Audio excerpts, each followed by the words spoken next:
14. Yan po ay nasa New Testament. Hanapin nyo sa Old. Dito yan.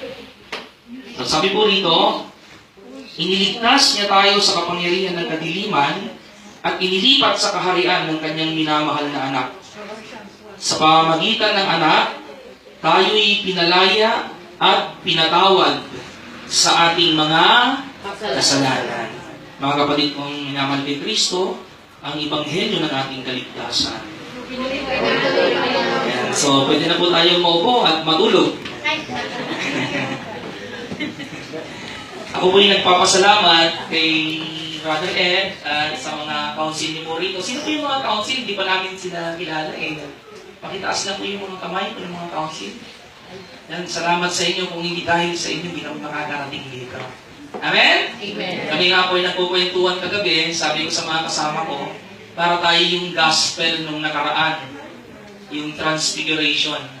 Pag nakakakit kami ng Baguio, halos ayaw na namin bumaba. Gusto na namin magtayo ng kubol dito. Isa kay Sir Ed, isa kay Brother Marlon, at isa kay Brother Rohel. Amen! Amen. Pero tingnan niyo po, it is a privilege sa amin na makarating dito. Kasi unang-una, siguro, ito yung first time namin na mag-talk dito. So, hindi po natin alam yung plano ng Diyos. Baka one time magkaroon ng pagbabago at ma-assign dito po kami rito. Pero sasamantalayin po na namin yung pagkakataon. Diba? Alam niyo po ba, ang preaching, ang pangangaral ng salita ng Diyos, dapat ibigay palagi yung pinaka-the best. Kasi hindi mo alam kung makakapag-preach ka pa sa mga susunod. Amen? Amen. Sabi nga nila, when dumarating yung tinatawag nilang privilege, kaakibat niya ng responsibility. Amen?